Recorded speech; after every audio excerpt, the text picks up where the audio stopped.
Right, I'm Isabel Gilchrist. The interest in fair trade started up. We're going back to way before Curriculum for Excellence, if you can remember then. I was doing class-based research on a democratic approach to learning. I asked pupils in the third year RFE class, what did they want to learn? How did they want to learn it? And of all the positive changes over the year, the biggest change was their enthusiasm for fair trade. So what happened was we were then approached by Molly McGavigan. Who was Molly McGavigan? I see a few I knew it. From Idea Scotland. We got a £100 grant from Young Cooperatives and the Cleveland Development Agency. And that's where we started off. I'm delighted to be here today.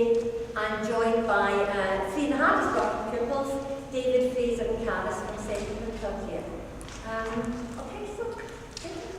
Hi, my name is Fraser Keith. I'm a second year. I was eager to join the Fair Trade business group when I joined Stonelaw.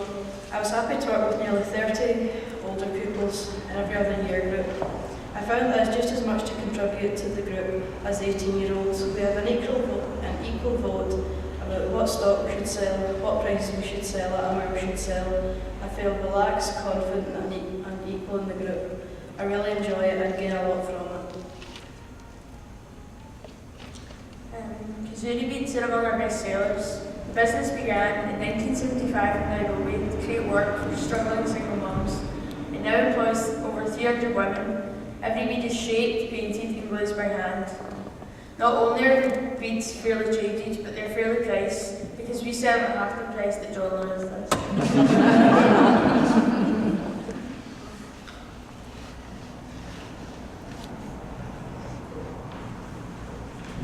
Hi, I'm Caris Kelly and I'm a third year.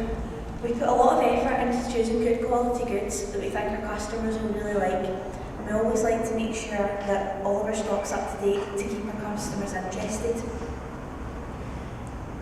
We also love to spread the fair trade message. For example, I really like to help take a lesson about fair trade with a P7 class in my old school. We were teachers for the whole afternoon, so their class teacher was really happy about that. The girls and boys said that they really enjoyed the tasks we gave them and that they learned a lot. We've also enjoyed leading workshops for 300 children at New Lanark. We take every opportunity to sell and promote fair trade, and we've come a really long way. This shows the first parents' evening we sold that back in 2004. There wasn't much stock at all. We've really expanded since then. We also enjoy having a stall at the Fair Trade Experience.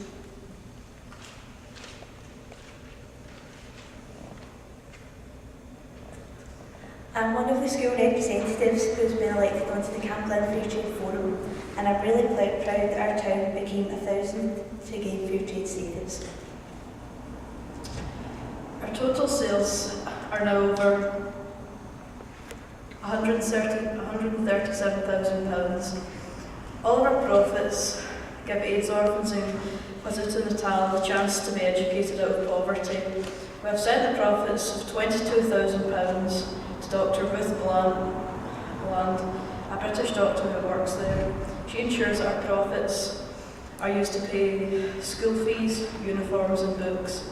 For several years we have supported 300 vulnerable children, equal numbers of boys and girls.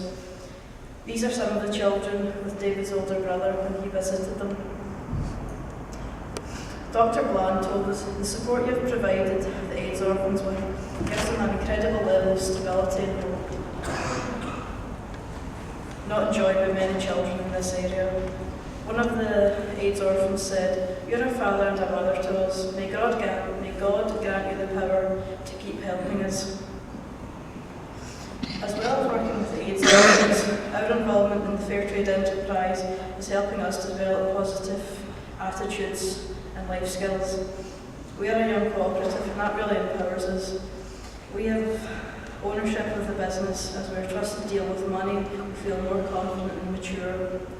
As we deal with our customers, including teachers, we develop communication and people skills. And throughout all our activities, we develop teamwork and ethical business skills. These skills and attitudes will really help us throughout our lives. Last year, we really enjoyed the visit of two teachers from Gilchrist High School in South Africa to Stonelaw. These are the teachers, Mr. Kenneth Ngadi and Tokozani Matonsi, and they stayed at my house for the 2 weeks they were here. Hopefully, there will soon be a people exchange. We want to build real friendship with the children over in South Africa. And were there any of your classes? Oh yeah, sorry. And they were in my RAB class, and they were teaching us about apartheid and what it was like to live during it. And they were in my English class, and we were reading the book Noughts and Crosses, which has got a huge theme of racial equality, and it was really good to hear what they thought about that, considering they'd lived through the apartheid.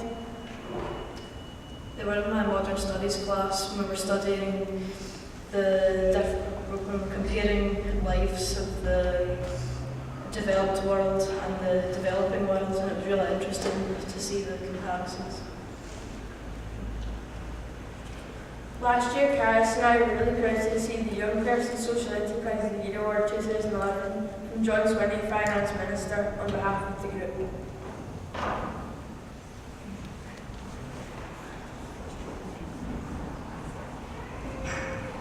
This enabled us to be able to go down to London for the UK Awards. There was 3 of us that got the chance to go down there, and we were only 12 and 13 at the time. And our competition was Ecovation, who were from Plymouth, and there was 24 of them, and they were all 18 in a sixth form college, and their marketing director was Tom Daly, the Olympic diver. So we had quite a competition. All the groups had to make a presentation in the O2 Arena, and at the end there was a question and answering session. And at the end of theirs they got 1 question, and at the end of ours we had 6, all from members of Ecovation. And at the end, one of them came up to Mrs. Gilchrist and she said, "I'm really sorry we did that. We gave them such a grilling. We shouldn't have done that. They're so young." And then Mrs. Gilchrist just said to them, she said, "Listen, they're not. Don't worry about it. They're young, but they know what they're talking about. And they can handle themselves, and they know the business really well."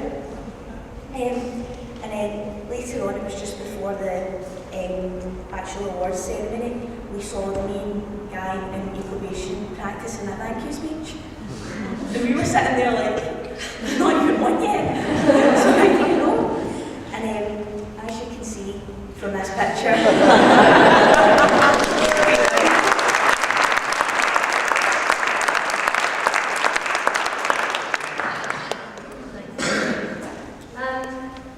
and I just want, we're going to talk about school life, and I just wanted to mention a wee bit about that. These are some of the children at Gilchrist High School. They've got very, very difficult lives. About 80% of them will live in houses that don't have running water. Huge percentage of them will be,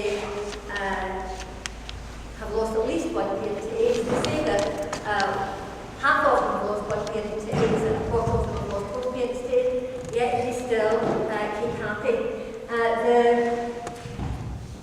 The work that we've been doing over the few years, first of all, was based on protest songs, and most recently when I was there, I took the work from Character Scotland, and then I come back and did it here as well, and it's based on Olympic and Paralympic values. They absolutely loved it. They worked so hard on it. And if we just read out one of the responses from Andika Zulu, what do you want to achieve in your life? I want to achieve my lifelong dream of being a world-renowned scientist. Oh, I think it went. Who will find the cure for HIV and AIDS. Not for the money and credit, but I want to put an end to the tears and put back the smile and joy in all Africans. So they thoroughly enjoyed doing that work.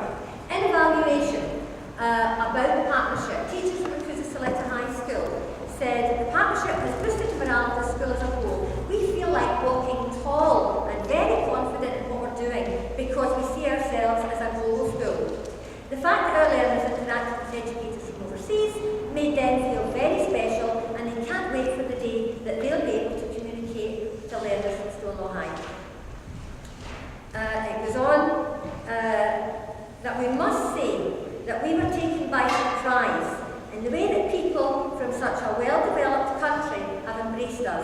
It's taught us that it does not matter where you come from, we are all people. And what really touched me was when the Kids and Topazani went back to South Africa, they met with Dr. Ruth Bland, that we sent the prophets to. And Kenneth said to her, you will never guess, Elaine, David's mum, Elaine, she was a mother to us, but you will not guess what she did. And we said, what? No, you will not guess. Well, tell me. She put our washing in with their washing. Black people's washing in with white family washing. And when I told, we would not think anything of that. But just communicating by email or doing sort of projects from a distance will never make the impact that the visits will, where they can feel the trust and the respect and the equality, and that makes a huge difference. And I received an email within the last week saying you took away all the image we had about whites related to apartheid. They thought that this photograph was hilarious. I didn't realise why. White adults serving black children. And I loved it. They thought it was hilarious. And so,